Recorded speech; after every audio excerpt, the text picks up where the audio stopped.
I want you to just close your eyes for a second and try to picture a very specific location. Okay. So you're standing in the state of Colorado, right? And you're looking up at the foothills of the Rocky Mountains. That's a gorgeous area. Yeah, specifically, you're looking at this flat-topped ridge that's known as Table Mesa, and it sits directly beneath these massive, just insanely jagged, tilted, red sandstone slags. Like the Flatirons. Exactly, the Flatirons, and carved right into the side of this mountain, like blending into the rock so perfectly that it almost looks like it just grew out of the earth, is this absolute scientific fortress. It really does look like a fortress. I mean, it is this towering modernist masterpiece. It's basically a series of these geometric, bush-hammered concrete towers that they echo the shapes of ancient cliff dwellings. It's a completely wild sight, and the entire purpose of this heavy, unshakable concrete monument is to study something that's entirely invisible. It was built to study the heavens, to look up into the shifting, chaotic, totally ephemeral atmosphere. But here is the paradox that we are going to unravel today. And honestly, the thing that makes this entire setup so unbelievably fascinating. And fragile, really. Yes, because this structure, which was designed to project absolute permanence, is currently fighting for its very existence. And it isn't threatened by a seismic event or a landslide or a wildfire. No, not at all. It is fighting for its life because of a single, highly vulnerable line item on a federal spreadsheet. That juxtaposition is just, well, it's the defining characteristic of this institution. You are looking at a facility built to last for generations, right? It houses some of the most advanced, power-hungry computational infrastructure on the entire planet. Yeah. And its entire survival is tethered to the most fragile, unpredictable mechanism imaginable, which is the annual federal appropriations process. And that tension between permanence and fragility is exactly what this deep dive is going to explore. So today, we are opening up the files on the National Center for Atmospheric Research, which is known as NCOR. NCAR, yeah. And the legendary Mesa Laboratory that houses it. But let me just be clear up front. You know, this isn't merely a deep dive into atmospheric science or weather prediction. Not at all.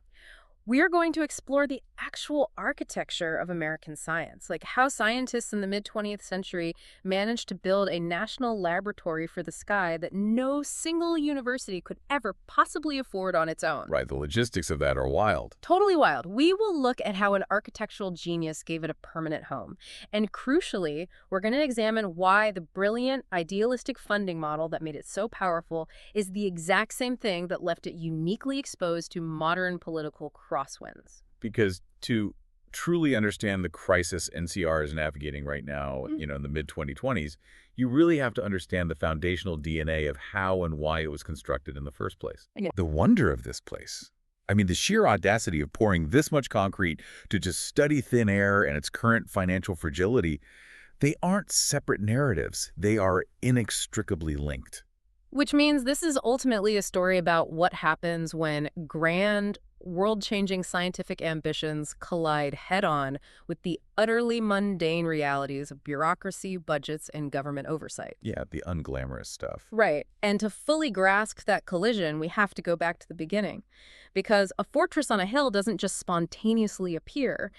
It was born out of a highly specific moment in American history, driven by a very specific, almost existential anxiety. Yeah, we need to transport ourselves back to 1958. Okay, set the scene for us. So the United States in 1958 is sitting in a profoundly interesting and frankly somewhat paranoid position.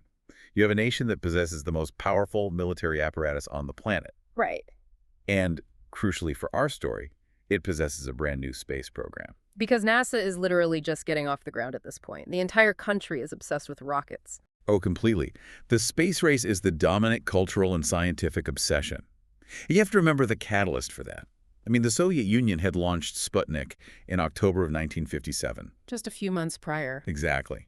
That single shiny metal sphere emitting a little radio beak over American skies, it sent an absolute shockwave through the entire U.S. scientific and political establishment. It's that realization that we aren't alone up there. Right, and it created this intense, urgent awareness of the gap between American scientific ambition and the actual physical infrastructure we had in place to achieve it. So by 1958, every politician, every military general, every prominent scientist, they're all looking up. Looking up at the stars. Yes, but they're looking past the sky.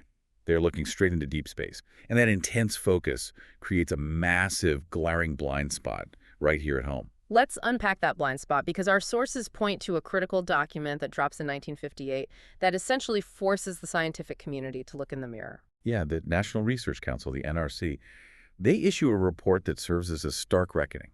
They essentially raise their hands and say, hey, we are pouring endless resources into getting a man into orbit, but the Earth's atmosphere, the very physical system that we depend on for agriculture, for commercial aviation, for military operations, and just daily weather. Yeah. That system is the least studied major physical system on the entire planet. That is just such a wild realization. I mean, we are pouring millions of dollars into building rockets, but we don't fundamentally understand the air those rockets have to fly through to get to space. That was exactly the argument. The NRC report highlighted that atmospheric research in the U.S. was dangerously under-resourced and just completely structurally fragmented. Okay, when you say structurally fragmented, what did the landscape of weather research actually look like in the late 1950s? Well, it was incredibly siloed. You certainly had university meteorology departments, sure, but they were tiny. Like just a few professors. Yeah, and they operated completely independently from one another. Wow. You had a handful of underfunded graduate students scattered across different campuses,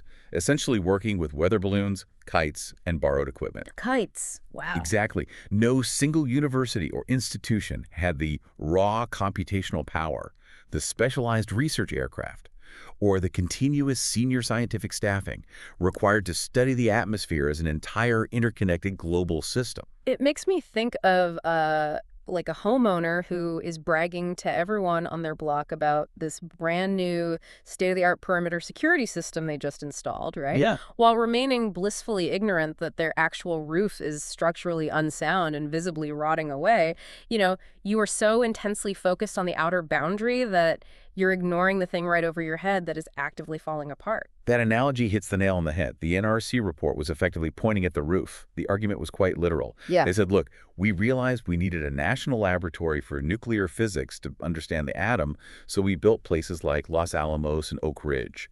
We now urgently need a national laboratory for atmospheric science to understand the sky. The country required a massive concentration of resources that no single academic institution could possibly manage or fund on its own. So the mandate is established. The government acknowledges they need a laboratory for the sky. But recognizing a need and actually building a functioning institution are two very different things. Very different. To bridge that gap, you really need a person to lead the charge. And this introduces us to one of the most fascinating figures in this deep dive. The sources point to a scientist named Walter Orr Roberts, and his path to becoming the founding director of a national atmospheric laboratory is, well, it's anything but a straight line. No, it's a huge pivot. Walter Orr Roberts is basically the vital connective tissue between the pre-war era of solar physics and the post-war age of modern atmospheric science. But to understand his influence in 1958, we actually have to jump backward in time to 1940. Okay. And we have to go significantly up in elevation. Yeah, we are talking 11,320 feet up. High up in the Rocky Mountains. So in 1940, Roberts is this 24-year-old astronomer, fresh out of Harvard. He grew up in Massachusetts, studied physics at Amherst College, earned his doctorate at Harvard, and his first major assignment sends him to Climax, Colorado. I actually looked up Climax while prepping for this. It wasn't some academic hub. It was a remote mining town, incredibly high up, and it's famous for a massive molybdenum mine. So why send a Harvard astronomer to a freezing mining camp? They sent him there because of the altitude and specifically the clarity of the air. His specific job was to install and operate a brand new piece of astronomical equipment called a coronagraph. And this is a crucial detail because it was the very first coronagraph ever brought to the Western Hemisphere. I went down a serious rabbit hole on coronagraphs because the mechanics are just fascinating. A coronagraph is essentially a specialized telescope that creates a permanent artificial solar eclipse, right? That's right. It uses a small disk inside the instrument to perfectly block out the direct, blinding light of the sun's main body. And by blocking the main light, it allows the astronomer to photograph the sun's corona, which is the incredibly faint, wispy outer atmosphere of the star. That is the exact mechanism. The corona is, it's 1 million times fainter than the body of the sun. So without an eclipse, either a real one or an artificial one, you simply cannot see it. But here's where I kind of have to play devil's advocate. Sure. The entire reason we are talking about this is the 1958 mandate to study the Earth's atmosphere. Why on earth are we focusing on a 24-year-old kid in a mining town in 1940 staring at the sun's outer atmosphere? It feels like we are literally looking at the wrong planet. It definitely seems like a massive disconnect on paper. But what Roberts realizes up on that mountain, and what ultimately makes him such a pivotal figure in American science, is that you cannot truly understand the Earth's atmosphere in isolation. Oh, interesting. Right. You can't understand our weather, our climate, or our upper atmosphere without deeply understanding the star that is constantly dumping massive amounts of energy into it. Ah, so you can't study a pot of boiling water and figure out why it's bubbling if you completely ignore the stove burner sitting directly underneath it. Precisely. That's a perfect way to put it. Roberts was observing solar flares, solar prominences, and changes in the solar wind. And he realized that when the sun has a massive flare, that energy travels across space and violently interacts with the Earth's upper atmosphere, the ionosphere. Okay. So he was fundamentally bridging the gap between solar physics and atmospheric science. He proved that the two fields were intimately, physically linked. And his timing ended up being historically significant, right? Because he's doing this right as World War II breaks out. Exactly. The original plan was for the climax assignment to be temporary. He would gather his data for a year or two and head back to the Ivy League. But when the war begins, his work suddenly becomes a matter of urgent national security. Wait, how does staring at the sun's corona help with the war effort? Well, the military realizes that those solar flares Roberts is tracking are directly responsible for causing massive radio blackouts on Earth.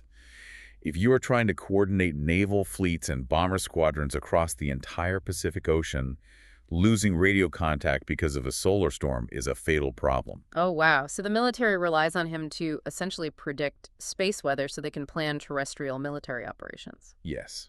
So he stays in climax throughout the war years, operating the coronagraph and sending daily data to the military.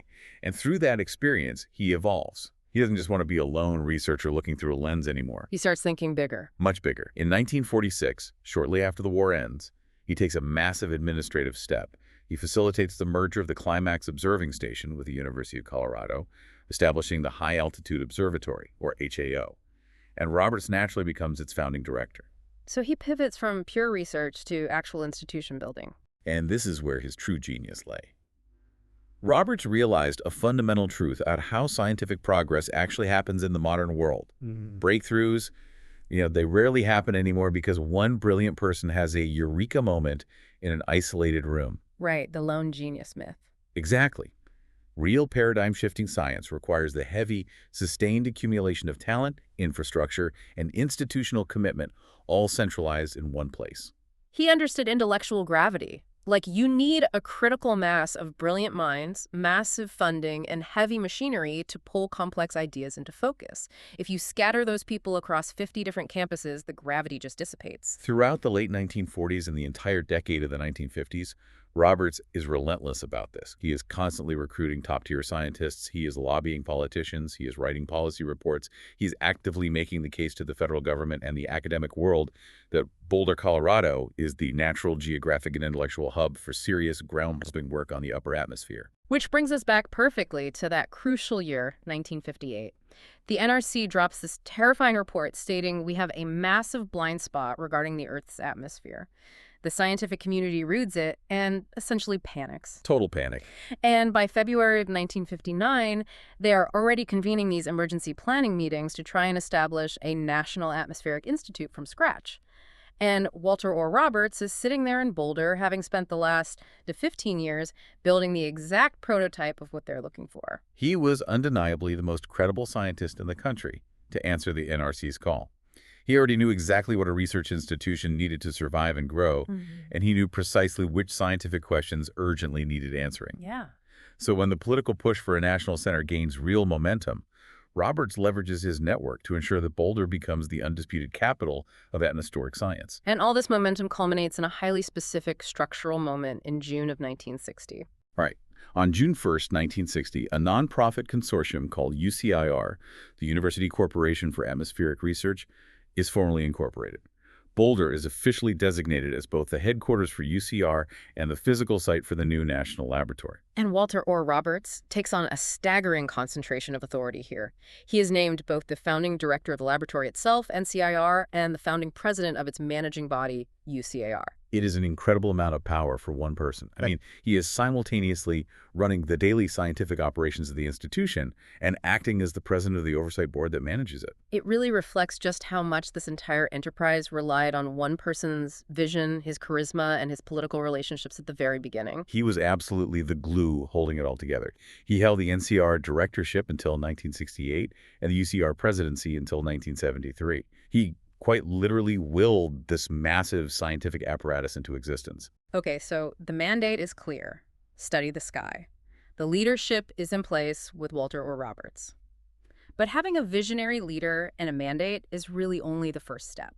The real puzzle, and honestly the structural nightmare, is how you actually build a facility funded by the federal government that serves the entire country without it collapsing under its own bureaucratic weight. Yes. This is where we get into the administrative architecture of science.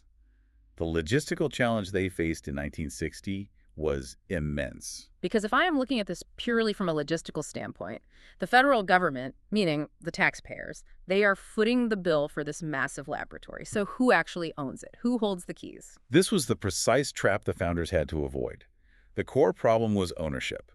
Let's look at the two obvious organizational options they had at the time and why both of them were considered fatal to the mission. Okay. Option 1. The federal government, specifically the National Science Foundation, funds the lab and runs it directly as a federal agency. The problem there seems immediately obvious. It just becomes another slow-moving arm of the bureaucracy. Exactly. It becomes an internal research arm of the government. That means it's subject to civil service hiring rules, which makes it incredibly difficult to recruit top-tier academic talent quickly. Oh, because of all the red tape. Endless red tape. And most dangerously, a federal agency is easily captured by the shifting political priorities of whatever single administration happens to be occupying the White House at the time. The science becomes subordinate to the politics. So the natural alternative is option 2, right? The government takes a giant pile of money, hands it to one prestigious university, say Harvard, MIT, or Stanford, and says, here is the funding. You build and operate the National Atmospheric Lab on your campus. But the fatal flaw there is basic human nature in institutional greed. If one university secures the contract and the physical facility is built on their campus, they will inevitably hoard those resources. Yeah, that makes sense. Think about the multi-million-dollar supercomputers, the specialized aircraft, the massive research grants. The host university will naturally prioritize its own faculty and its own graduate students for access. It would completely defeat the purpose. It wouldn't be a national lab serving the country. It would just be a profoundly overfunded department at one specific Ivy League school. Right. Neither the federal agency model nor the single university model served the core stated purpose of the 1958 mandate, which was to create a genuinely open access facility that elevated the entire national atmospheric research community. So how do they thread that needle? Like, how do you get federal money without federal stagnation and academic excellence without academic hoarding? The structural solution they utilized is a legal and administrative mechanism known as the Federally Funded Research and Development Center, or FFRDC. FFRDC. I mean, that sounds like the most dry, peak government jargon imaginable. But based on the sources, it is actually the secret sauce that makes this entire operation possible. Break down how an FFRDC actually works in practice. It's an incredibly elegant, if complex, solution to the ownership dilemma. Under the FFRDC model, the federal government, in this case, the National Science Foundation, provides the core funding. They appropriate the money and they write the massive checks. But the government does not manage the facility. Okay, so who does? Instead, a private, nonprofit consortium is contracted to actually manage the day-to-day work, hire the scientists, and run the physical laboratory. And in this specific instance, that nonprofit managing consortium is UPR, which Roberts helped establish. Correct. And here is where the genius of the model really shines. UPR is not a single entity. It was founded in 1960 by a coalition of 14-member universities. Fast forward to today, and UPR has grown into this massive consortium of more than 120 different universities and research institutions across North America. Wow. Because UPR is a collective consortium, no single university has ownership or exclusive rights to the laboratory. It creates structural open access. It's not just some aspirational goal written in a mission statement. The actual legal voting structure of the consortium physically prevents any one school from hoarding all the toys. Precisely. I am thinking of this model almost like a massively well-funded public library or maybe like a scientific timeshare. No single university could ever scrape together the capital to buy the multi-million-dollar books, which in this context are specialized supercomputers, radar arrays, and research aircraft. But because 120 universities pool the federal funds through this nonprofit managing body, every single researcher at every member institution gets a library card. That is exactly how it functions on a day-to-day basis. Now, the FFRDC model wasn't entirely unprecedented in 1960. The RAND Corporation operated under a similar model for the Air Force, and the Lincoln Laboratory at MIT was an FFRDC. Okay, so they had some precedent. Yeah, but the ultimate goal was to give federally funded science all the operational benefits of private management. Things like agility, the ability to offer competitive salaries, to lure talent away from the private sector, flexibility in procurement, while ensuring that the resulting scientific discoveries remained open and accessible to the broader academic community. Instead of being locked away as classified military secrets or proprietary corporate data. Exactly. Well, let's talk about those books in the library for a second. What kind of physical infrastructure did this FFRDC model actually allow them to build? Because we are not just talking about a nice building with some desks, chalkboards, and a few high-end microscopes. We are talking about heavy industrial-scale scientific infrastructure. Oh, absolutely. We're talking about resources operating on a scale that fundamentally altered the trajectory of atmospheric science. Take, for example, the aviation program. NCR doesn't just book flights on commercial airlines to take some readings. They operate a dedicated fleet of specialized research aircraft. These include heavily modified C-130 Hercules transport planes and Gulfstream jets. I really want to pause on the planes because this is wild to me. These aren't passenger planes. They are essentially flying laboratories packed nose to tail with specialized sensors. They are flying server rooms and chemistry labs. They are designed to fly directly into the environments they are studying. They fly into the eye walls of hurricanes. They fly through intense storm systems to sample atmospheric chemistry, measure aerosol concentrations, and map wind shear at various altitudes. The engineering required to do that safely is just mind-boggling. And they use things called drop wind suns, right? Yes, drop wind suns. They literally drop these instrument packages out of the bottom of the plane on little parachutes while flying through a storm, and those sensors beam data back to the plane as they fall toward the ocean. It gathers a vertical profile of the storm that ground stations or even satellites simply cannot replicate. Because you're inside it. Right. If you want to study the mechanics of the sky, you have to physically get up into the most violent parts of it. And gathering that raw data from the aircraft is really only the first step. Once you have those millions of data points, you have to process them. Which brings us to the computational infrastructure, which is perhaps NCR's most vital asset. The supercomputers. Exactly. To accurately model the Earth's atmosphere, you are dealing with an almost unfathomable volume of mathematical calculations. NCR became an early, aggressive pioneer in global weather and climate modeling. By the 2000s, their systems were generating and storing petabytes of data. A petabyte is one of those words that sounds big, but it's hard to visualize. To put it in perspective for you, if you took a single petabyte of standard MP3 music files and hit play, the music would run continuously for roughly 2,000 years. Wow. That is the sheer volume of atmospheric data these scientists are churning through on a regular basis. And to process that volume, they rely on massive, custom-built supercomputers. Over the years, they have housed machines with names like Cheyenne, installed in 2017, and Derecho, which was commissioned in the early 2020s. Naming a weather supercomputer Derecho, which is a massive, violent, straight-line windstorm, is incredibly fitting. But how do these computers actually model the Earth? Like, it's not just a giant weather app on someone's phone. No, it is infinitely more complex. They utilize something called an Earth system model. The easiest way to visualize this is to imagine wrapping the entire globe in a massive, three-dimensional digital grid. Okay, picture a grid. Right, picture a hyper-detailed global Minecraft world that stretches from the bottom of the ocean floor all the way up to the stratosphere. The supercomputers at NCIR calculate the complex laws of fluid dynamics, thermodynamics, and chemistry for every single cube in that immense grid. Every single cube. And then they calculate how each cube interacts with the cubes next to it, simultaneously moving forward in time. That requires a staggering amount of processing power. And what is crucial here is how the open science principle of the FFRDC model applies to this modeling. NCIR developed a framework known as the Community Earth System Model. And true to their founding charter, the code for this incredibly sophisticated model is freely available to researchers. Any university researcher studying climate patterns, agricultural yields, or ocean currents can access this foundational tool without having to build a multi-billion-dollar supercomputer themselves. So if you've ever checked an aviation weather report before a flight, or looked at a hurricane forecast track on the news, or checked a wildfire spread prediction, you are looking at the downstream results of the math generated by institutions like NCRR. Yes. It is the invisible underlying infrastructure of our daily routines and our emergency response systems. The 1958 NRC report identified a critical, dangerous gap in American scientific capability. Over the subsequent 6 decades, utilizing the FFRDC model and massive federal investment, NCRR methodically filled that gap. The theory behind the FFRDC model is elegant, and the science they perform is vital. But here is where we hit a fascinating physical pivot in the story.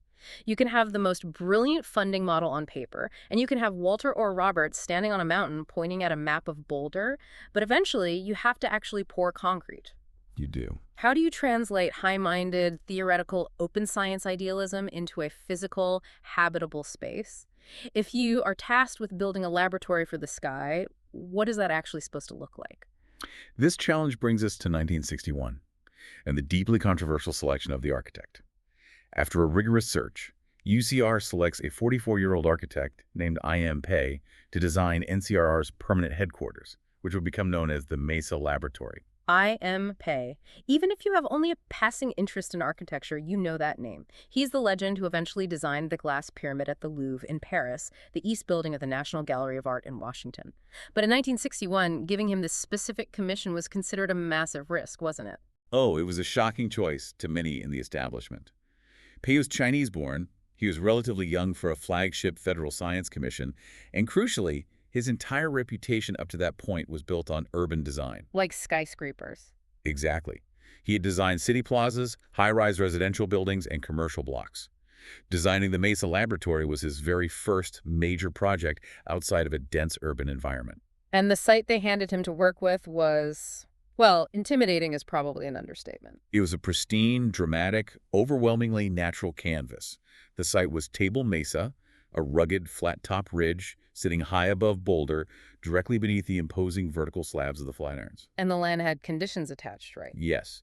The state of Colorado had actually purchased 565 acres of land surrounding the site and deeded it to NCIVR, but they attached a strict legal condition.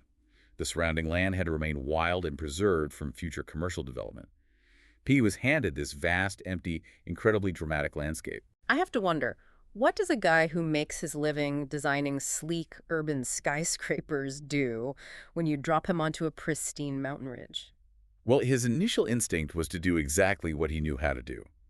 His early conceptual sketches for the laboratory featured a single, iconic, tall glass and steel tower.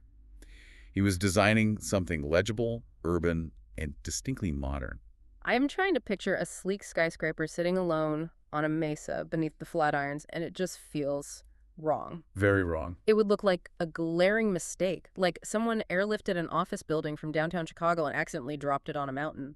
Pei quickly came to the exact same realization. The sources note that the more time Pei actually spent walking the mesa, physically standing out there and observing the sheer, overwhelming scale of the Rocky Mountains rising behind the site, the more he realized a tall tower would be a disaster. It just wouldn't fit. It would be fighting the landscape instead of inhabiting it. Nature would always dwarf the building. So he throws the skyscraper concept in the trash. Where does he find a new vocabulary for a mountain building? He completely pivots his approach. He takes a road trip to southern Colorado, specifically to Mesa Verde National Park, to study the ancestral Puebloan cliff dwellings. Wow, so he starts looking at indigenous architecture. Buildings constructed directly into the recessed caves of massive cliff faces hundreds of years ago. Exactly. He observes how compact these ancient structures are, how the individual units are clustered together like a village, and most importantly, how they are constructed from the exact same earth and stone upon which they stand. They blend right in. Right. They didn't dominate the landscape, they adapted to it and utilized its natural materials. That specific inspiration fundamentally changes his design for the Mesa Lab. He discards the single tower Instead, he designs a cluster of 3 5-story rectangular structures. Okay. They are arranged in a rough communal U-shape, interconnected by a series of open corridors, bridges, and internal courtyards. It functions much more like a fortified village than a traditional corporate skyscraper. It is a building making a profound philosophical argument about its place in the world. And to understand that argument, we have to talk about the physical materials he chose to build it with, because that is undeniably the most striking aspect of the Mesa Lab. The material choice is everything here.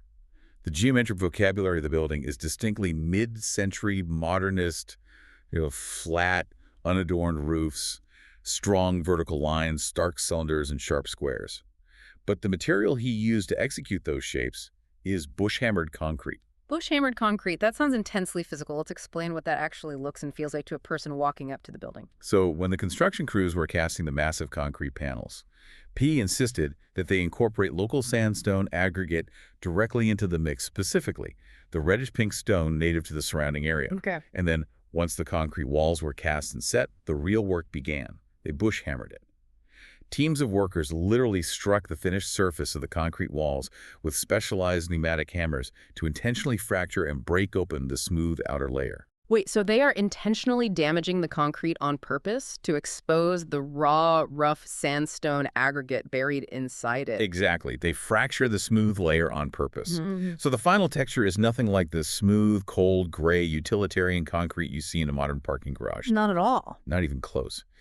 The bush hammering process created a deeply rough, heavily textured, warm-toned, almost pinkish surface. It caught the harsh mountain sunlight and cast deep shadows. It perfectly, intentionally echoed the color, the texture, and the ruggedness of the flat irons rising up right behind it. I find this architectural choice so incredibly moving because there is such a profound, poetic contradiction at the heart of it. Yeah. Think about the people working inside this building. You have a facility filled with hundreds of scientists whose entire life's work, their daily obsession, is to look upward. They study thin air, they study invisible greenhouse gases, shifting barometric pressure, ephemeral clouds, and solar wind. They study the lightest, most chaotic, most intangible things on the planet. And yet, the home they were given to conduct this ethereal research is profoundly, overwhelmingly heavy. It's grounded. So grounded, it feels like an ancient temple carved out of the bedrock. It is a massive architectural statement of absolute, unshakable permanence. That is a brilliant way to frame it. The architecture provides a heavy, stabilizing anchor for the deeply ethereal, invisible nature of the science being conducted inside. The building feels less like it was constructed on the mountain and more like it organically grew out of the mesa. Pei himself reflected on the design years later, describing the forms he created as powerful, elemental. And beyond the aesthetics, it was a massive logistical success, which is really rare for government-funded architecture. Oh, it was remarkably efficient. Despite significant budget constraints, the NSF actually forced Payne to remove an entire planned South Tower and a large conference center from the final blueprints just to save money. The project was executed beautifully. A Kansas-based contractor, Martin K. Eby Construction, managed to build this masterpiece for an estimated $23.50 a square foot. I really have to highlight that number. The National Science Foundation had placed a strict, non-negotiable funding cap of $25 a square foot on the project. The fact that a premium architect building a custom bush-hammered concrete complex on the side of a mountain actually came in under a government budget cap is practically a historical miracle. A very rare feat in federal contracting, to say the least. They broke ground on the Mesa in April 1964. The primary construction was completed by 1966, and the facility was formally dedicated in 1967. And the architectural significance of the Mesa Lab has only compounded over time. In 1997, it was awarded the prestigious AIA Colorado 25-Year Award, which is specifically designed to recognize buildings that have enduring significance and have stood the test of time. Okay, let's take a breath and survey what we have built so far in this story. We have Walter Orr Roberts' relentless vision of centralized scientific gravity. We have the UCR consortium, this brilliant administrative hack that guarantees structural open access to a coalition of over 120 universities. We have a massive federally funded fleet of specialized aircraft and petabyte-churning supercomputers conducting vital public safety research. And we have I.M. Pei's elemental, ancient-feeling concrete fortress anchoring it all firmly to the bedrock of Colorado. It's quite the setup. Looking at all of those pieces working in harmony, the institution feels utterly invincible. Standing at the base of those towers, it certainly projects an aura of invincibility. But this is where our deep dive takes a very sharp, very serious thematic pivot. Yeah. Because a bush-hammered concrete fortress might look and feel invincible, but heavy architecture does not pay the bills. No, it doesn't. And this brings us crashing back to the reality of the FFRDC funding model. The exact same brilliant, elegant model that solved the ownership dilemma and enabled the science to flourish contained a hidden, fatal stress fracture. And that profound structural stress fracture is what analysts refer to as the reality of the single-line trap. The single-line trap. Break down the mechanics of this vulnerability for us. To understand the vulnerability, you have to look closely at NCR's overarching financial structure. Yeah. Unlike major legacy universities, NCR has no massive financial endowment to fall back on. Right. It is not like Harvard or Yale, which sit on tens of billions of dollars of invested capital that generates internal operating revenue. And unlike a private corporation, NCR has no direct commercial revenue stream.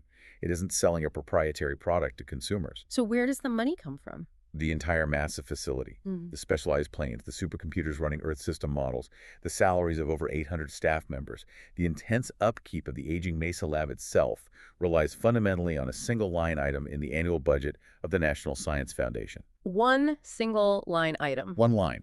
A massive federal appropriation that must be debated, approved, and renewed annually by the United States Congress. It is exactly like spending years building a completely impenetrable fortress.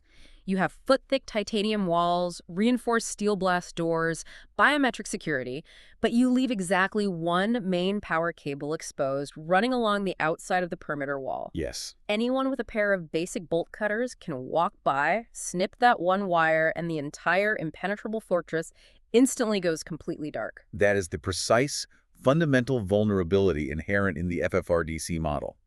As an institution, you intentionally trade long-term financial security and revenue diversification in exchange for operational flexibility and massive upfront federal capital. So you're at the mercy of the budget. Exactly. When your entire operational budget depends on a single agency's yearly appropriation, your institutional survival depends entirely on two factors. That agency's continued existence and, more importantly, that agency's continued political alignment with the specific nature of your work. Let's put some hard, modern numbers to this exposed wire. What does this dependency look like in recent years? Well, in the year 2025, the National Science Foundation provided approximately $123 million in core funding to NCAR. That single appropriation represented more than half of the center's total operating budget for the year. More than half. Over $100 million flowing from one single federal spigot. Yes. Now, for the vast majority of NCR's 65-year history, this risk remained largely theoretical. The NSF has historically been a relatively insulated, technocratic agency that enjoyed broad, bipartisan support in Congress. Right, because studying the weather isn't exactly controversial. Historically, no. The core work NCR performed improving weather forecasting, studying aviation hazards, predicting solar storms, was widely viewed as politically neutral and undeniably vital to public safety and economic stability. But in the realm of federal funding, a structural vulnerability is a vulnerability regardless of whether someone actively exploits it. And as our sources detail, in December of 2025, someone finally exploited it. Yes. And this brings us directly into the modern crisis. As we navigate this section, it is crucial that we rely strictly on the primary documents, the public statements, and the legal filings to understand the stated rationales from all the parties involved. Absolutely. We are here to examine the mechanics of how this institution functions and how it is challenged, not to litigate the underlying politics. So functionally, what actually happened in December of 2025? In December 2025, Russell Vought, serving as the director of the White House Office of Management and Budget, the OMB, which dictates the administration's budget priorities, made a highly visible public announcement via social media. He stated unequivocally that the administration was directing the National Science Foundation to begin breaking up NCAR. Breaking it up, essentially dismantling the centralized consortium model that Walter Orr Roberts had spent a decade building. Exactly. And in his public announcement, Director Vought explicitly characterized NCAR as one of the country's largest sources of climate alarmism. Furthermore, Subsequent analysis of internal OMB documents revealed that the administration had identified specific research programs within NCIR. Most notably, the extensive divisions focused on modeling human-caused climate change, tracking greenhouse gas emissions, and forecasting long-term warming trends as being fundamentally misaligned with the new administration's policy priorities and budget directives. So they wanted to cut those specific programs. Acting on this directive, the NSF formally proposed a massive 40% reduction to the center's core budget. A 40% cut to a facility that relies on a single line item and has zero endowment to bridge the gap. I mean, that isn't just a belt-tightening exercise. That is an existential threat to the ability to operate the computers and keep the lights on in the Mesa Lab. How did the scientific community and the member universities respond to this proposed dismantling? The pushback from the academic and scientific communities was immediate, intense, and heavily focused on the empirical utility of the laboratory. Their core argument was that NCIR's work is not easily divisible. What do you mean by divisible? You cannot simply carve out the climate modeling without fundamentally crippling the overarching Earth system models. They argued that the mathematical infrastructure NCAR manages is the vital foundation for daily, short-term weather prediction, severe storm warnings, aviation safety routing, and long-term economic and agricultural planning. You can't just take a piece out without the whole thing falling apart, so the debate essentially fractured into two distinct interpretations of the action. Correct. The core debate that emerged in the public sphere was one of intent and authority. The administration's position was that this was a legitimate policy argument about executive authority over executive branch agencies. Right? They argued they have the right to determine the appropriate scope of NSF funding, to rein in spending they view as ideologically driven, and to question whether the 65-year-old FFRDC monopoly held by UKR is still the most efficient use of taxpayer dollars.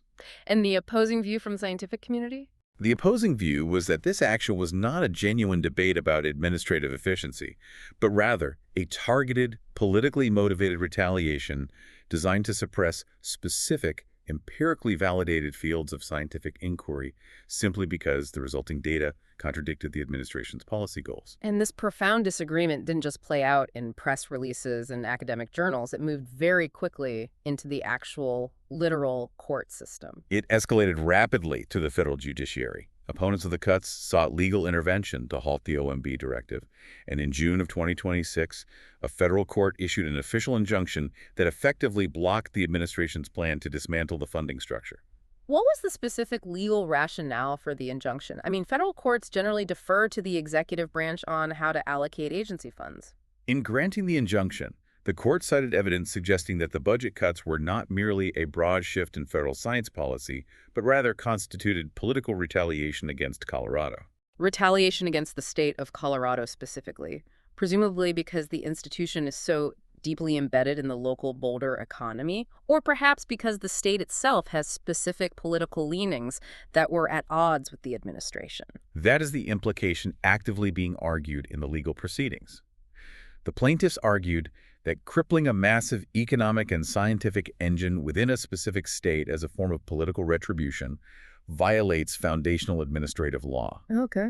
But it is absolutely vital to note that as of our recording today, the overarching legal status of NCIR's funding, the authority of the OMB over the NSF, and the long-term survival of the UCIR managing structure remain actively and fiercely contested in the courts. The injunction just hit pause on the demolition, but it didn't actually fix the foundation. Exactly. The injunction is a temporary shield. It did not and legally cannot resolve the underlying structural vulnerability of the FFRDC model. That single exposed power wire running up the side of the mountain is still sitting there, completely exposed to whoever holds the federal bolt cutters next year. Wow. Okay, I want to take a massive step back and look at the entire scope of the journey we have just been on, because the arc of this story is truly incredible. It starts with Walter Orr Roberts, this 24-year-old astronomer staring at the sun in a freezing mining town, who spends the next 3 decades relentlessly building a centralized institution to fill a massive, dangerous gap in American scientific infrastructure. Yeah, his vision was unparalleled. And then you have IMP, an architect who steps completely out of his urban comfort zone, takes deep inspiration from ancient indigenous cliff dwellings, and designs a bush-hammered concrete masterpiece on a mesa that was quite literally intended to stand for generations. And binding it all together, you have the UCR consortium, this brilliant mid-century administrative hack that created a legally binding open science network, growing to serve over 120 universities, ensuring that the study of the sky belonged to everyone, not just the wealthiest Ivy League schools. Yet, despite all of that historical weight, despite 65 years of accumulated institutional legacy, despite the petabytes of critical public safety data churning through the supercomputers, and despite the incredibly thick, unshakable concrete walls of the Mesa Lab itself, every single aspect of it hangs precariously by the thread of a single annual budget line. It is the ultimate defining lesson in the nature of human institution building. And for you listening to this right now, I really want you to take a moment to reflect on this dynamic. When we think about the history of scientific progress, our minds naturally gravitate toward the glorious eureka moments. Sure, the big breakthroughs. Right. We picture the complex equations being rapidly written on a chalkboard. We picture the fire and thunder of the rocket launches. We very rarely stop to think about the invisible architecture of how that science is actually funded, structured, and legally managed. But as we've seen today, the wonder of NCIR and the fragility of NCIR are completely inseparable. It is a profound and unsettling vulnerability. You can build a fortress out of thousands of tons of stone and concrete, but ultimately, an institution is constructed entirely of paper. It is made of budgets, legal contracts, and political agreements. Which leaves me with a final, lingering thought that I haven't been able to shake since we started researching this deep dive, and it is the exact question I want to leave you to ponder today. We began this journey by picturing that heavy scientific fortress carved into the side of a Colorado mountain, designed by an architectural genius to stand against the elements forever. But when a society decides to build a monument to human knowledge, does true permanence actually come from the heavy stones we stack and the thick concrete we pour? Or is a scientific institution, no matter how beautifully designed, only ever exactly as permanent as a society's continued willingness to keep asking the questions it was built to answer?